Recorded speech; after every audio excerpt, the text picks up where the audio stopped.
রমাদানের এই মাস হচ্ছে গোটা বছরের সবচাইতে সম্মানিত, ফজিলতপূর্ণ, বরকতময় এবং মর্যাদা সম্পন্ন মাস। বছরের মধ্যে 12টি মাস রয়েছে। এই 12টি মাসের মধ্যে রমাদান মাস ছাড়া অন্য কোনো মাসের নাম আল্লাহ তাআলা তার এই 30 পারা কোরআনুল কারীমের ভেতরে কোথাও স্পেসিফিক করে উল্লেখ করেন নাই। কোরআনের ভেতরে মুহররম মাসের নাম পাবেন না, সফর মাসের নাম পাবেন না, রবিউল আউয়াল, রবিউল সানি, জামাদিউল আউয়াল, জামাদিউল সানি, যুলকাদা, যুলহজ্জা, অর্থাৎ রমাদানের মাস ছাড়া অন্য কোন মাসের কথা কোরআনুল কারীমের ভিতরে আল্লাহ তাআলা স্পেসিফিক করে উল্লেখ করেননি। কিন্তু আল্লাহর কাছে রমাদান মাসের ইজ্জত, রমাদান মাসের সম্মান আর মর্যাদা এত বেশি, এই রমাদান মাসের কথা রব্বুল আলামিন কোরআনুল কারীমের ভিতরে স্পেসিফিক করে এভাবে বললেন, শাহরু রমাদানাল্লাযী উনজিলা ফীহিল কুরআন হুদাল লিন-নাসি ওয়া বাইয়িনাতিন মিনাল হুদা ওয়াল ফুরকান। আল্লাহ তাআলা বললেন রমাদানের মাস এটি হচ্ছে সেই মাস যেই মাসে নাজিল হয়েছে আল্লাহর কিতাব কোরআন। রমাদান মাসের কথা আল্লাহ তাআলা কোরআনুল কারীমের ভেতরে স্পেসিফিক করে বলেছেন। এই মাসের ইজ্জত, এই মাসের সম্মান আল্লাহ নিজে দিয়েছেন। সুবহানাল্লাহ। রমাদান মাসের সম্মান, রমাদান মাসের মর্যাদা আল্লাহর কাছে এত বেশি। বুখারীর বর্ণনায়, মুসলিমের বর্ণনায় হাদিস বর্ণিত হয়েছে, বিশ্বনবী সাল্লাল্লাহু আলাইহি ওয়াসাল্লাম বলেছেন, ইযা জাআ রমাদান ফুতিহাত আবওয়াবুল জান্নাহ ওয়া গুলিকাত আবওয়াবুল জাহিম ওয়া সুফিদাতিশ শায়াতিন। বিশ্বনবী সাল্লাল্লাহু আলাইহি ওয়াসাল্লাম বলেছেন, এই রমজান মাসের সম্মান, রমজান মাসের মর্যাদা আল্লাহর কাছে এত বেশি, এই মাসের যখন আগমন হয়, এই মাসের সম্মানে রব্বুল আলামিন জান্নাতের সমস্ত দরজাগুলো খুলে দেয় আর জাহান্নামের সমস্ত দরজাগুলো আল্লাহ বন্ধ করে দেয়। ওয়াসুফিদাতিশ শায়াতিন, আর অভিশপ্ত শয়তানকে শৃঙ্খলিত করে দেওয়া হয়, বন্দী করে ফেলা হয়। কেউ কেউ বলতে পারে, হুজুর আপনারা তো বলেন যে রমজান মাসে শয়তানকে শিকলবন্দি করা হয়, শয়তানকে আটকে ফেলা হয়, এরপরেও রমজান মাসে কিছু মানুষ শয়তানি করে কেন? শয়তান তো দুই প্রকার, মিনাল জিন্নাতি আল্লাযী ইউওয়াসউইসু ফি সুদুরিন নাস, মিনাল জিন্নাতি ওয়ান নাস। মানুষের অন্তরে যে শয়তানগুলো প্ররোচনা দেয়, এই শয়তানগুলো হচ্ছে দুই প্রকার। কয় প্রকার? তো যেই শয়তানকে শিকলবন্দি করে রাখার কথা বলা হয়েছে সেটা তো জিন শয়তান, মানুষ শয়তানগুলো তো ছাড়াই থাকে। আর শয়তানকে বন্দী করা হলেও এই 1 মাস শয়তান না হয় বন্দী থাকে, কিন্তু বাকি 11 মাস তো শয়তান জেলখানার বাইরে থাকে। ওই 11 মাস মানুষকে যে ধোঁকা দেয়, এর একটা প্রভাব গিয়ে রমজান মাসেও পড়ে। রমজান মাসে শয়তানের শয়তানি বন্ধ হলেও যে সকল মানুষ তার নিজের শয়তানি বন্ধ করতে পারবে না, এটা জিন শয়তানের চাইতে আরো বড় শয়তান। শয়তানও আফসোস করে, আল্লাহ কেন যে তুমি আমাকে শয়তান বানিয়েছো, সে তো আমার চেয়ে আরো বড় শয়তান হয়ে গিয়েছে। কারণ রমজান মাসে আমার শয়তানি বন্ধ, কিন্তু তার শয়তানি চালু আছে। রমজান মাসেও যারা নিজেদেরকে অন্যায় থেকে, অপকর্ম থেকে দূরে রাখতে পারে না, সেই লোকটা ইবলিসের চাইতে আরো বড় শয়তান। সেই ইবলিসের বস, সেই ইবলিসের কি? ইবলিসের উচিত তার কাছ থেকে ট্রেনিং নেয়া। কারণ রমজান মাসে ইবলিসও শয়তানি করার সাহস করে না। যেই লোকটা রমজান মাসে শয়তানি করার সাহস করে, ইবলিসের উচিত গিয়ে ওই লোকের কাছে ট্রেনিং নেওয়া। সম্মানিত ভাইয়েরা, এই রমজান মাস আল্লাহ তাআলার কাছে সবচাইতে সম্মানিত মাস, সবচাইতে মর্যাদা সম্পন্ন মাস। এই মাসটি আল্লাহ তাআলা দিয়েছেন যেন আমরা নিজেদেরকে পবিত্র করতে পারি, নিজেদেরকে পরিশুদ্ধ করতে পারি। রমজান মাসের সম্মান মর্যাদা বেশি, এটা আপনারা সবাই জানেন, ছোটবেলা থেকেই আপনারা শুনে আসতেছেন। রমজান মাসের সম্মান আর মর্যাদার ব্যাপারে আমার কথা বলা উদ্দেশ্য নয়। এই রমজান মাসকে কিভাবে কাজে লাগাতে হবে, রমজান মাসকে কিভাবে ইফেক্টিভ করতে হবে, আজকে সে ব্যাপারে আমরা কোরআন এবং সুন্নাহ থেকে কিছু কথা বলবো ইনশাআল্লাহ। আল্লাহ তাআলা যেন আমাদেরকে শেষ পর্যন্ত ধৈর্য ধরে শোনার এবং আমাদের বাস্তব জীবনে কথাগুলো মেনে চলার, আমল করার তৌফিক দান করেন। আমরা সবাই বলি আমিন। রমজানের মাস হচ্ছে ক্ষমার মাস, মাগফিরাতের মাস। এই মাসটি এসেছে গুনাহ থেকে বান্দাদেরকে পবিত্র করার জন্য। এই মাসটি যেন আপনার জন্য দুর্ভোগের কারণ না হয়, এই মাসটি যেন আপনার জন্য হতাশার কারণ না হয়। রমজান মাস আসলো আবার চলে গেল, কিন্তু আপনি নিজেকে গুনাহ থেকে পবিত্র করতে পারলেন না, সেই রকম সেরকম লানতপ্রাপ্ত গজবপ্রাপ্ত বান্দাদের মধ্যে নিজেদেরকে শামিল করা যাবে না। বুখারীর বর্ণনা, মুসলিমের বর্ণনা, রাসূল করিম সাল্লাল্লাহু আলাইহি ওয়াসাল্লাম লানত করেছেন তার উপরে। তিনি বলছেন রাগিমা আনফু আবদিন, রাগিমা আনফু আবদিন, রাগিমা আনফু আবদিন, ওই লোকটার নাম ধুলায় দূষিত হয়ে যাক, ওই লোক ধ্বংস হয়ে যাক, ওই লোক লানতপ্রাপ্ত হয়ে যাক। সাহাবারা বললেন ইয়া রাসূলুল্লাহ, বলেন সাল্লাল্লাহু, আপনি কার কথা বলছেন, আপনি কাকে লানত দিচ্ছেন? আল্লাহর নবী বললেন দাখালা আলাইহি রমাদান ফালাম ইউগফার লাহু, আমি ওই লোকের কথা বলছি যেই লোক রমজান মাস পেল, আর রমজান মাস পেয়ে নিজের গুনাহ থেকে সে পবিত্র হতে পারলো না। ওই লোকটা ধ্বংস হোক, ওই লোকটার উপরে আমার লানত, ওই লোকের উপরে গজব পড়ুক, নাউযুবিল্লাহ। আমার বাবারা, আমার ভাইয়েরা, কত রমজান আমাদের জীবনে আসলো আর গেল। প্রশ্ন হলো এই রমজানকে কি সত্যিকার অর্থেই যেভাবে কাজে লাগানোর কথা সেভাবে আমরা কাজে লাগাতে পেরেছি কিনা? রমজান তো আসে আর চলে যায়, কিন্তু রমজানকে যেভাবে কাজে লাগানোর কথা ছিল সেভাবে কি আমরা কাজে লাগাচ্ছি? নাকি শুধু সাহরি খেয়ে ইফতারের আগ পর্যন্ত উপাস থেকে এই 30 দিন কাটিয়ে দিই? অনেক রোজাদার তো এমন আছে উপাস থেকে এই 1 মাস কাটায়, রমজানের মূল শিক্ষা সে তার জীবনে অর্জন করতে পারে নাই। এই রমজান মাসটা আমাদের জন্য লানত হয়ে যাক, রমজান মাসটি আমাদের জন্য ধ্বংসের কারণ হয়ে যাক, আমরা কি তা চাই? আমরা প্রত্যেকেই চাই এই রমজানের মাধ্যমে গুনাহ মুক্ত হতে। আমরা চাই কি চাই না? আমার যত গুনাহ আছে মাফ করে দাও রমজানে, দুঃখ ব্যথা ভুলিয়ে দাও এই তো চাওয়া প্রাণপণে। আমার যত গুনাহ আছে মাফ করে দাও রমজানে, দুঃখ ব্যথা ভুলিয়ে দাও এই তো চাওয়া প্রাণপণে। পড়েন আমিন। আমার বাবারে মাহফিলে এই ধরনের মাইক দিলে 1 ঘন্টা কথা বলা খুব মুশকিল, বুঝছেন? কেন যে আপনারা এগুলা করেন? মিক্সার মেশিনকে আপনারা একটু পরপর আওয়াজ হয়, আওয়াজ বন্ধ করে দেন।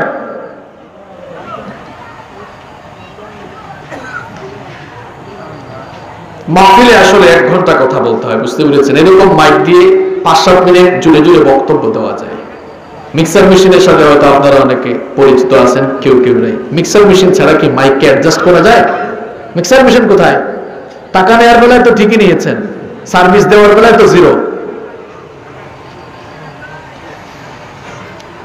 সম্মানিত ভাইয়েরা, তাহলে রমজান মাসকে যদি আমরা ভালো করে কাজে লাগাতে চাই, রমজানের খাইর এবং বারাকা যদি আমরা হাসিল করতে চাই, সুন্দর একটি পরিকল্পনা আগে থেকে গ্রহণ করতে হবে। আপনারা একটু বুঝে শুনে জবাব দেন তো, আপনাদের বাড়িতে গুরুত্বপূর্ণ কোনো মেহমান আসলে মেহমান আসার আগে আপনারা প্রস্তুতি নেন নাকি মেহমান আসলে প্রস্তুতি নেন?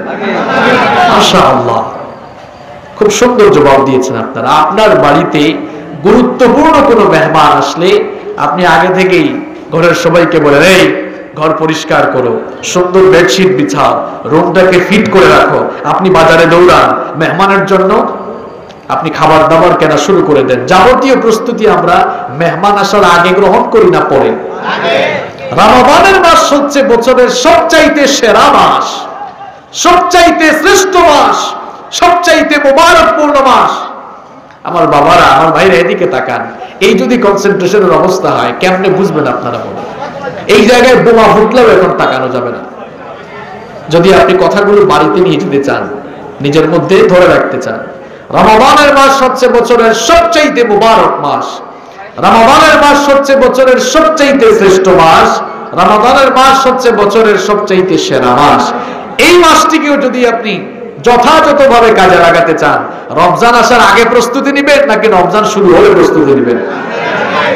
হ্যাঁ, রমাদান মাস আসার আগেই প্রস্তুতি নিতেই হবে। এজন্য একটি কথা বলা হয়, the plan is half of the work. পরিকল্পনা হচ্ছে কাজের অর্ধেক। একটি সুন্দর এবং নিখুঁত পরিকল্পনার উপরে কাজের সফলতা অনেকাংশেই নির্ভর করে। আপনার প্রস্তুতি যত সুন্দর হবে, আপনার প্ল্যানিং, আপনার পরিকল্পনা যত সুন্দর হবে, সেই কাজটা তত বেশি ভালো, তত সফল এবং সার্থক হবে। আমাদের দেশে রমজান মাসকে সামনে রেখে আমরা যে প্রস্তুতিগুলো নেই, এটি অত্যন্ত দুঃখজনক এবং আফসোসের একটি ব্যাপার। দেখেন, রমজানকে সামনে রেখে বিভিন্ন শ্রেণীর, বিভিন্ন ক্যাটাগরির মানুষরা কিভাবে প্রস্তুতি নেয়। রাজনৈতিক দলের প্রস্তুতি একরকম, মিডিয়ার প্রস্তুতি একরকম, আমজনতার প্রস্তুতি একরকম, বাণিজ্য মন্ত্রণালয়ের প্রস্তুতি একরকম, আবার ম্যাগাজিন পত্রিকাওয়ালাদের প্রস্তুতি একরকম, এক একজনের প্রস্তুতি এক এক রকম। কিরকম দেখেন আপনারা, রমজান মাসকে সামনে রেখে পলিটিক্যাল পার্টি, রাজনৈতিক দলসমূহের প্রস্তুতি হলো, যেহেতু রমজান মাসে তারা সভা সমাবেশ, মিছিল, মিটিং করতে পারে না, এজন্য রমজান মাসে তো যে কোনো উপায়ে রাজনৈতিক কর্মসূচি বাস্তবায়ন করা দরকার। এজন্য রমজান মাসে তারা ইফতার পার্টির নাম করে তাদের রাজনৈতিক কর্মসূচি চালায়। এজন্য রমজান আসার আগেই প্রত্যেক পার্টি পরিকল্পনা শুরু করে যে কোন দিন কাদের সাথে ইফতার করবে, কোন দিন কোন জায়গায়, কোন মেনু, কোন ভেন্যুতে ইফতার হবে, সব তারা আগে থেকেই প্রস্তুত করে রাখে। এটি হচ্ছে রমাদানকে উপলক্ষ করে রাজনৈতিক দলের প্রস্তুতি। রমাদানকে উপলক্ষ করে মিডিয়াও প্রস্তুতি নেয়। মিডিয়ার প্রস্তুতি, রমজানকে সামনে রেখে মিডিয়ার প্রস্তুতি হয় দুই রকম। জোরে কম তো কয় রকম? একটা হয় পজিটিভ, আরেকটা নেগেটিভ। পজিটিভটা কি? বেশ কিছু টেলিভিশন চ্যানেল রমজান মাসে তারা ইসলামিক প্রোগ্রাম প্রচার করবে, সম্প্রচার করবে। এই জন্য রমজান আসার আগেই তারা রেকর্ডিং শুরু করে। দেখেন না, পিএইচপি, কোরআনের আলো, তারপর ইসলামী সঙ্গীতের অনুষ্ঠান, বিভিন্ন আলেম ওলামাদেরকে এনে তারা ইসলামিক বিভিন্ন প্রোগ্রামের আয়োজন করে রমজানকে সামনে রেখে তাদের প্রস্তুতি, রমজান মাসে এই অনুষ্ঠানগুলো সম্প্রচার করতে হবে। এই হচ্ছে মিডিয়ার পজিটিভ প্রস্তুতি। নেগেটিভ আরেকটা প্রস্তুতি আছে, সেটা কি বলবো? রমজানের পর যেহেতু ঈদ আসতেছে, এজন্য এই রমজান আর ঈদকে কেন্দ্র করে তারা কোন নাটক কোন দিন দেখাবে, কোন ফিল্ম কোন দিন দেখাবে, প্রথম দিন কোনটা, দ্বিতীয় দিন কোনটা, কোন টাইমে কোনটা, আগে থেকেই তাদের প্রস্তুতি এটা শুরু হয়। রমজানের আরো 1-2 মাস আগে থেকে। এটা হচ্ছে রমজানকে সামনে রেখে মিডিয়ার প্রস্তুতি। সরকারের বাণিজ্য মন্ত্রণালয়ের প্রস্তুতি থাকে রমজান মাসে যেন খাদ্যের কোনো অভাব দেখা না দেয়। এজন্য বাণিজ্য মন্ত্রণালয় রমজান আসার আগে থেকেই খাবার দাবার আমদানি শুরু করে। ভাবসাব দেখলে মনে হয় রমজান আসলে এসেছি দেশের মানুষ খাওয়ার জন্য, তাই না? আপনারা তো ঠিক বলছেন, আপনারাই তো বাজারে দৌড়ান। এই হচ্ছে বাণিজ্য মন্ত্রণালয়ের প্রস্তুতি। ম্যাগাজিন আর পত্রিকাওয়ালাদেরও একটা প্রস্তুতি থাকে। রমজান মাসে ইফতার পাতা বানায়, আবার ঈদের পরে কোন সংখ্যা, তাদের ঈদ সংখ্যা যে বের করবে, আগে থেকেই তারা একটা প্রস্তুতি শুরু করে। এই হচ্ছে ম্যাগাজিন আর পত্রিকাওয়ালাদের প্রস্তুতি। রমজানকে সামনে রেখে ব্যবসায়ী ভাইদেরও প্রস্তুতি আছে। কাপড়ের দোকানের প্রস্তুতি একরকম, আবার ভ্যারাইটি স্টোর, আমরা যে কাঁচামাল, মুদিমাল যেখান থেকে কিনি, তাদেরও প্রস্তুতি আর একরকম। কিছু কিছু ব্যবসায়ীরা সিন্ডিকেট করে আগে থেকেই অতিরিক্ত খাদ্য গুদামজাত করে রাখে, যেন রমজান মাস আসলে পরে দাম বাড়ানো। এটা আমার দেশে মনে হয় নাই গুলো। আরাবিয়ান কান্ট্রি গুলোতে দেখা যায় রমজান মাস আসলে পণ্যের দাম কমে, আর আমার দেশে হায় হায় হায় হায়, এ তো আজীব অবস্থা। ব্যবসায়ীরা রমজানকে সামনে রেখে যদি এইরকম নাপাকি প্রস্তুতি নেয়, আল্লাহর কসম ভাই, আপনি রাসূল করিম সাল্লাল্লাহু আলাইহি ওয়াসাল্লামের লানত হয়ে যাবেন। আল্লাহর নবী বলেছেন, এই ধরনের ধোঁকাবাজি ছেড়ে দাও, মানুষকে কষ্ট দেওয়া ছেড়ে। কাপড়ের দোকানওয়ালা, তাদের তো প্রস্তুতি রমজানের আগেই শুরু হয়, ঈদ তো আসতেছে, এজন্য তারাও তাদের দোকান পাট নিয়ে ব্যস্ত হয়ে পড়ে। এই হচ্ছে ব্যবসায়ী ভাইদের প্রস্তুতি। আপনাদের প্রস্তুতি কেমন? আপনাদের প্রস্তুতি হলো, বাসায় বউকে বলেন রমজান তো আসতেছে, একটা লিস্ট বানাও। লম্বা লিস্ট করেছে, চাল, ডাল, বেসন, পেঁয়াজ, মরিচ, সয়াবিন তেল, কোন তেল কত লাগবে সব রেডি করে রেখেছে। আপনারাও রমজান মাসের আগে দৌড়ান, বাজারে দৌড়ান খালি, যে রমজান আসছে তাড়াতাড়ি বাজার করে ফেলি। এই হচ্ছে রমজানকে সামনে রেখে বিভিন্ন ক্যাটাগরির, বিভিন্ন শ্রেণী পেশার মানুষের বিভিন্ন ধরনের প্রস্তুতি। আহা, আফসোস লাগে আমার বাবারা, আমার ভাইয়েরা, রমজান মাস হচ্ছে বছরের সবচাইতে দামি মাস, সবচাইতে শ্রেষ্ঠ মাস, সবচাইতে মুবারক মাস। এই মাসটিকে আল্লাহ তাআলা দিয়েছেন আপনার নিজের জীবন সংশোধনের জন্য, নিজের জীবন পবিত্র করার জন্য, পরিশুদ্ধ করার জন্য।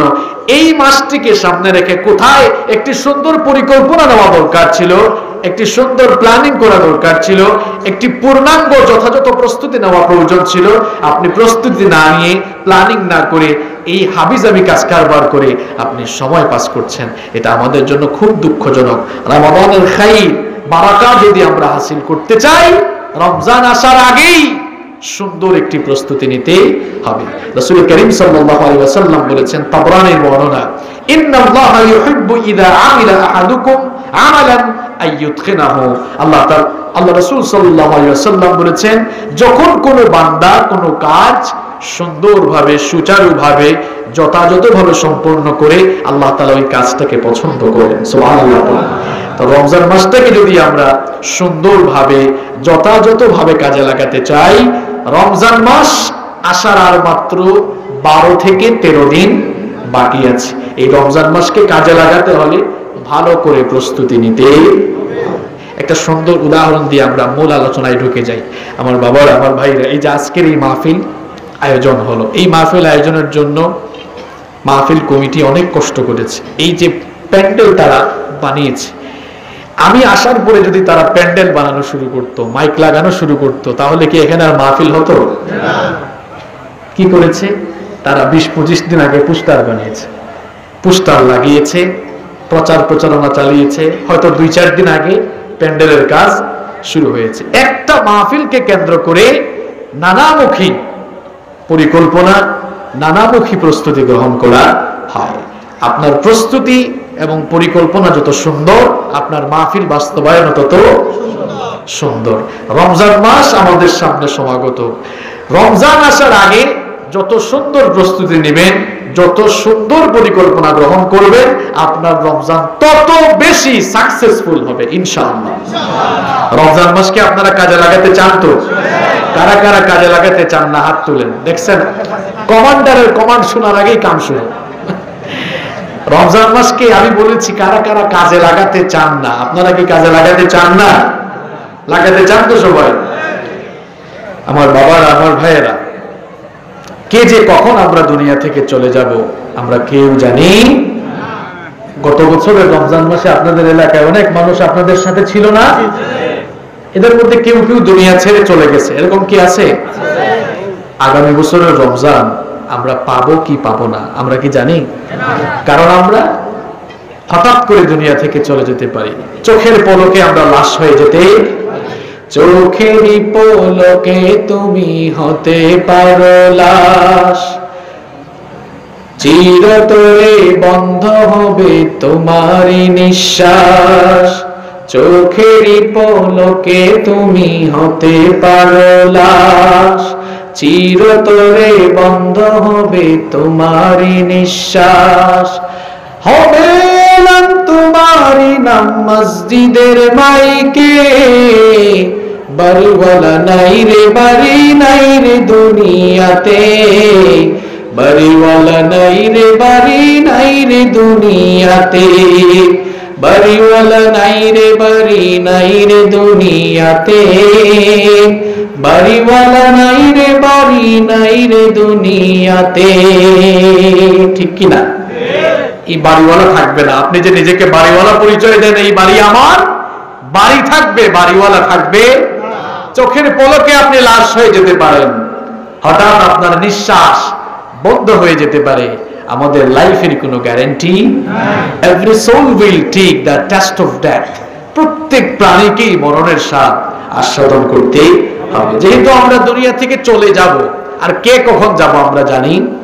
দেখেছেন, এখন আমরা এক ডিজিটাল যুগে বাস করি। বাংলাদেশে বসে গোটা পৃথিবীর খবর এখন নেওয়া যায় কি যায় না? বাংলাদেশে বসে গোটা পৃথিবীর খবর নেওয়া গেলেও আমরা কেউ জানি না আমাদের কার জন্য কাফনের কাপড় এসে দোকানে রেডি হয়ে আছে। জানেন আপনারা? কেউ জানি না। হঠাৎ করে গায়ে কাফনের কাপড় লেগে যেতে পারে। এজন্য আমার বাবারা, আমার ভাইয়েরা, রমজান মাস তো এখনো আমাদের সামনে সমাগত। আগে দোয়া করে নিচ্ছি আল্লাহ তাআলা যেন রমজান পর্যন্ত আমাদেরকে পৌঁছিয়ে দেন। হয়তো আর জীবনে কোনো রমজান না পেতে পারি। এই রমজানটাকে কাজে লাগাতে হলে সুন্দর একটি প্রস্তুতি আগে থেকেই নিতে হবে। রমজানের আগেই তো মাহফিলটা হলো। আজ 12টি বিষয় আপনাদেরকে সবক দিয়ে যাব। এই 12টি বিষয় মাহফিলে আজকের মাহফিল থেকে নিয়ে যান, তাহলে এই মাহফিল সার্থক সফল, আমাদের রমজানও সফল এবং সার্থক হবে ইনশাআল্লাহ। রমজানকে কারা কারা কাজে লাগাতে চান হাত তুলে আল্লাহকে দেখান তো ইনশাআল্লাহ। আল্লাহ হাতগুলো কবুল করেন। আমিন। রমজান মাসকে যদি আপনারা কাজে লাগাতে চান, রমজান মাসকে উপলক্ষ করে রমাদান আল কারীমকে সামনে রেখে আপনাদের সকলকে 12টি প্রস্তুতি নেওয়ার ব্যাপারে আমি সাজেস্ট করব। জোরে কোন তো কয়টা? পেছন থেকে আওয়াজ আসে নাই। রমজানকে সামনে রেখে আমাদের কয়টি প্রস্তুতি নিতে হবে? একটু আওয়াজ ছেড়ে দিয়ে প্রাণবন্ত আওয়াজে বলেন কয়টি?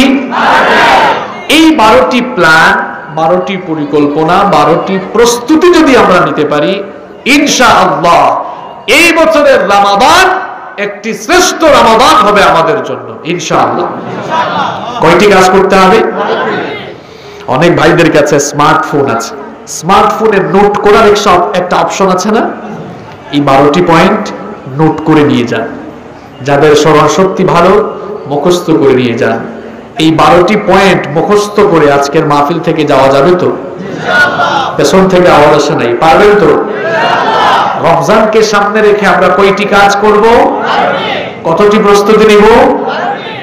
নাম্বার 1 শুরু হচ্ছে। এবার ভালো করে শুনুন। নাম্বার 1, 1 নাম্বার প্রস্তুতি হলো আল্লাহ তাআলার কাছে বেশি বেশি দোয়া করা, তিনি যেন দয়া করে আমাদেরকে রমজান পর্যন্ত পৌঁছিয়ে দেন।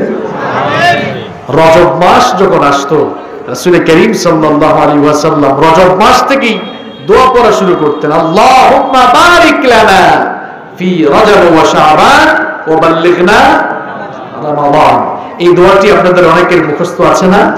এই দোয়াটির অর্থ কি? এই দোয়াটির অর্থ হচ্ছে আল্লাহুম্মা, হে আমাদের রব, বারিক লানা ফি রজব ওয়া শাবান, রজব এবং শাবান মাসকে আপনি আমাদের জন্য বরকতময় করে দিন, ওয়া বাল্লিগনা রমাদান, আর দয়া করে আপনি আমাদেরকে রমজান পর্যন্ত পৌঁছিয়ে দেন। আর আসতে বলুন আমিন। রমজানকে সামনে রেখে আমাকে আপনাকে 1 নাম্বার যে কাজ করতে হবে, দোয়া করতে হবে। দোয়া করতে হবে, রেগুলারই দোয়া করবেন, আল্লাহ আমার হায়াত যদি শেষ হয়ে থাকে একটু দয়া করেন আমার উপরে, আপনি রমজান পর্যন্ত আমাকে পৌঁছান, রমজানের বরকত দিয়ে আমাদেরকে ধন্য করেন। বিখ্যাত তাবেঈ মুআল্লা ইবনে ফজল রাহিমাহুল্লাহ তিনি বলেছেন, নবী করিম সাল্লাল্লাহু আলাইহি ওয়াসাল্লামের সাহাবীরা রমজান আসার 6 মাস আগে থেকেই দোয়া শুরু করতেন তারা যেন রমজান পর্যন্ত পৌঁছে যান। আল্লাহু আকবার। আর রমজান মাস শেষ হওয়ার পরে বাকি 5 মাস তারা দোয়া করতেন, আল্লাহ রমজানে যে আমলগুলো করেছি সেগুলো আপনি কবুল করে নেন। আমিন। রমজান আসার আগে 6 মাস দোয়া করতেন কেন? যেন রমজান পর্যন্ত তারা পৌঁছান, হায়াত পান। তাহলে রমজান আসার আগে 6 মাস দোয়া করলেন, এরপরে রমজান শুরু হলো, 6 আর 1 কত হইল? বাকি আছে কয় মাস? বাকি 5 মাস কিসের দোয়া? আমল কবুল হওয়া। সুবহানাল্লাহ। তার মানে হচ্ছে সাহাবীদের আমল ছিল 12 মাসই দোয়ায় কাটতো। আপনার 12 মাস কোন দিকে কাটে? আপনার খালি ব্যবসায়িক ধান্দায়, রাজনীতির ক্ষমতায়, কে কত উপরে যাবেন, কে কত টাকা কামাবেন, কে কি করবেন, এগুলা নিয়ে ব্যস্ত। আর নবীজির সাহাবীরা কি করতেন? রমজান মাস আসার 6 মাস আগে থেকেই দোয়া শুরু, আল্লাহ রমজান দেন, রমজান আমাদেরকে পৌঁছান, রমজান পর্যন্ত হায়াত দেন। রমজান মাস কাটালেন, বাকি 5 মাস দোয়া, আল্লাহ রমজানকে তো কাজে লাগালাম, আমল করলাম, এই আমলগুলো আপনি কবুল করে নেন। তাহলে রমজান মাসকে কাজে লাগানোর জন্য রমাদানকে উপলক্ষ করে আমরা প্রত্যেকেই এক নাম্বার যে প্রস্তুতি গ্রহণ করব, সবাই একটু আওয়াজ করে বলেন তো সেই প্রস্তুতিটি কি? দোয়া করা। সংক্ষেপে বলি আমরা, এক নাম্বার প্রস্তুতি কি? কার কাছে দোয়া করা? এক নাম্বার পয়েন্ট কি মনে থাকবে নাকি ভুলে যাবেন? আচ্ছা, এক নাম্বার গেল। রমাদান মাসকে কাজে লাগানোর জন্য, রমাদানের খাইর এবং বারাকা হাসিল করার জন্য আমরা দুই নাম্বার যে প্রস্তুতি নেব সেটি হচ্ছে বেশি বেশি তাওবা এবং ইস্তেগফার করে নিজেকে ক্ষমা লাভের যোগ্য বানাবো। কারণ আমরা সবাই জানি রমজান মাস হচ্ছে মাগফিরাতের মাস, ক্ষমার মাস, মুক্তির মাস। এই মাসে পাপী তাপীদেরকে মুক্তি দেন কে? আসতে বলবেন না, এই মাসে পাপী তাপীদেরকে মুক্তি দেন কে? আল্লাহ তাআলার কাছ থেকে মাগফিরাত পেতে হলে, ক্ষমা লাভ করতে হলে নিজেকে আগে ক্ষমার যোগ্য বানাতে হবে। আর এই জন্য বেশি বেশি তাওবা ইস্তেগফার করে, রমজান আসার আগেই তাওবা ইস্তেগফার করে নিজেকে পরিশুদ্ধ করে ফেলতে হবে। আমার ভাইয়েরা, আমরা প্রত্যেকেই অনেক সময় শয়তানের টলিচড়ায় ছোটখাটো ভুল করে ফেলি। কারণ শয়তান আমাদের চির দুশমন। শয়তান আমাদের বন্ধু নাকি দুশমন? আরো জোরে বলেন, শয়তান আমাদের দুশমন। শয়তানের বয়স আমাদের চেয়ে কম না বেশি? শয়তানের বুদ্ধি আপনাদের চেয়ে কম না বেশি? দেখছেন অবস্থা? বুদ্ধিতেও পাকনা, বয়সেও বড়, বুদ্ধিতেও। সে সব সময় আমাদেরকে দিয়ে গুনাহ করাতে চায়। গুনাহ করা যতটা না দূষণীয়, গুনাহ করার পর, ভুল করার পর ভুলের উপরে অটল অবিচল থাকা তার চাইতে মারাত্মক দূষণীয়। গুনাহ বান্দা করতে পারে, কিন্তু গুনাহ করে ভুল করতে থাকা এটা শয়তানের স্বভাব। আর ভুল করে ভুলের উপরে অটল অবিচল না থাকা এটা কার স্বভাব? আদমের স্বভাব। এটা হচ্ছে মানুষের স্বভাব। শয়তান ভুল করেছিল। শয়তানের নাম হচ্ছে ইবলিস। শয়তানের নাম কি? আপনারা ইবলিসকে চিনেন? এই ইবলিস ছিল সমস্ত ফেরেশতাদের সর্দার। আল্লাহু আকবার। বুঝতে পেরেছেন কথা? আল্লাহ তাআলার যত ফেরেশতা রয়েছে সকল ফেরেশতাদের উপরে যার মর্যাদা ছিল তার নাম কি ছিল?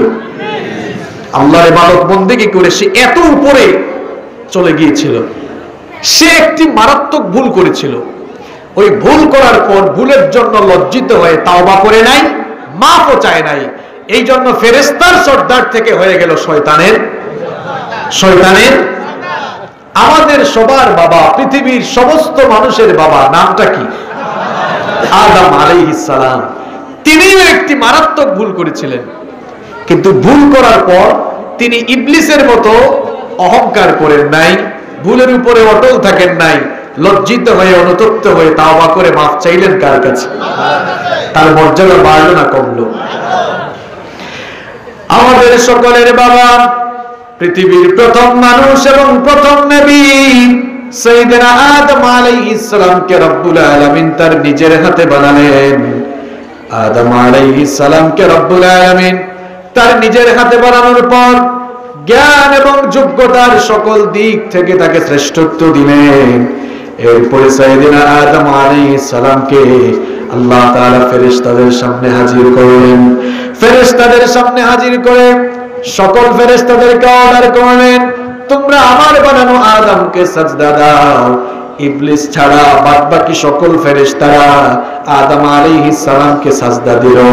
আল্লাহ তাআলা ইবলিসকে জিজ্ঞেস করলেন, কি ব্যাপার ইবলিস, কি হলো তোমার? সকল ফেরেশতারাই তো আমার আদেশ মেনে আদমকে সাজদা দিল, কিন্তু তুমি কেন সাজদা দিলে না? ইবলিস তখন অহংকার করে বলল, খালাকতানি মিন নার ওয়া খালাকতাহু মিন তুরাব। ওগো আমার রব, আপনি আমাকে আগুন থেকে বানিয়েছেন আর আদমকে আপনি মাটি থেকে সৃষ্টি করেছেন। আগুনের কাজ হলো ঊর্ধ্বমুখী হওয়া, মাটির কাজ হলো নিম্নমুখী হওয়া।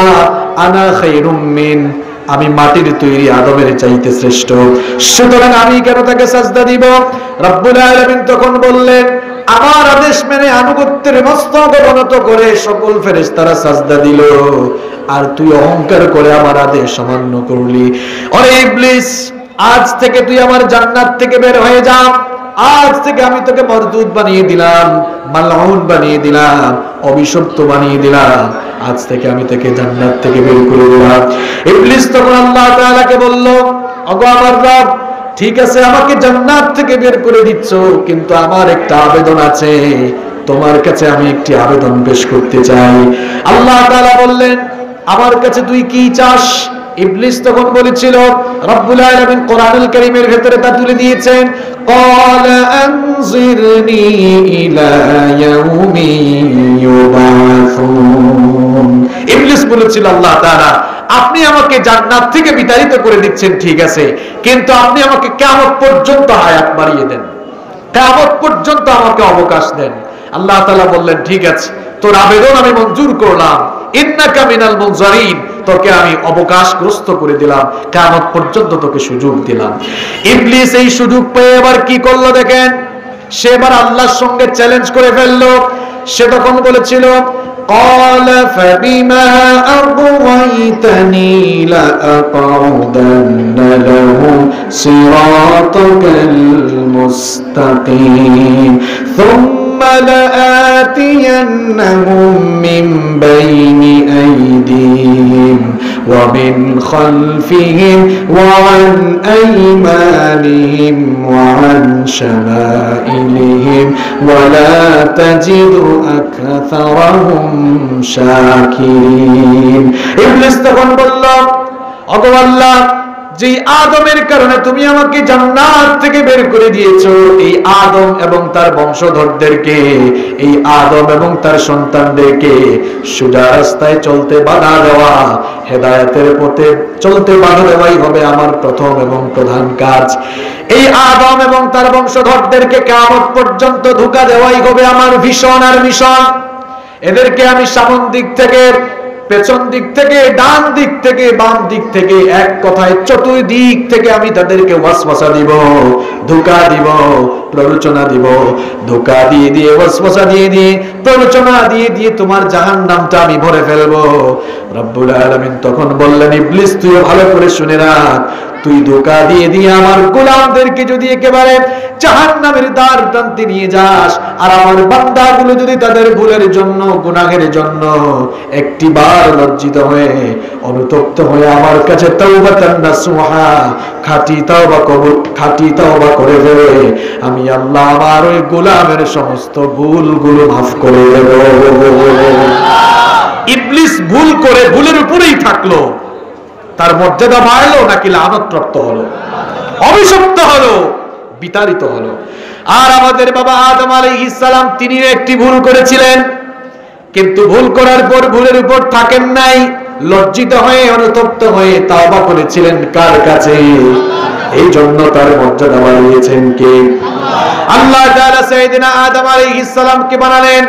এরপরে আদম আলাইহিস সালাম থেকে তার স্ত্রী আমাদের মা হাওয়া আলাইহিস সালামকে বানালেন।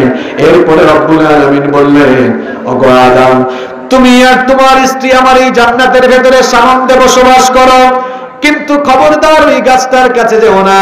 ওই গাছটার কাছে যদি যাও, ক্ষতিগ্রস্তদের অন্তর্ভুক্ত হয়ে যাবা। সাইয়েদনা আদম আলাইহিস সালাম, তিনি তার স্ত্রী আমাদের মা হাওয়া আলাইহিস সালামকে নিয়ে জান্নাতে সানন্দে বসবাস করছেন। ইবলিস তো জান্নাত থেকে বিতাড়িত হয়ে তার শয়তানের ভীষণ আর ভীষণ সেদিন থেকেই শুরু করেছিল। সে আমাদের বাবা আদম আলাইহিস সালাম আর আমাদের মা হাওয়া আলাইহিস সালাম, এই দুইজনকে ধোঁকা দিয়ে, ওয়াসওয়াসা দিয়ে, প্ররোচনা দিয়ে ওই নিষিদ্ধ গাছের কাছে নিয়ে গেল, এমনকি নিষিদ্ধ গাছের ফল ভক্ষণ করালো। আল্লাহ তাআলার এই আইন অমান্য করার কারণে বাবা আদম আলাইহিস সালাম এবং মা হাওয়া আলাইহিস সালামকে রব্বুল আলামিন জান্নাত থেকে বের করে দুনিয়াতে পাঠিয়ে দিলেন।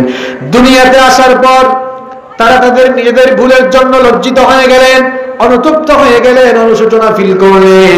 লজ্জিত আর অনুতপ্ত হয়ে তারা তাদের ভুলের জন্য শত শত বছর ক্রন্দন করে আল্লাহর কাছে মাফ চাইতে লাগলেন।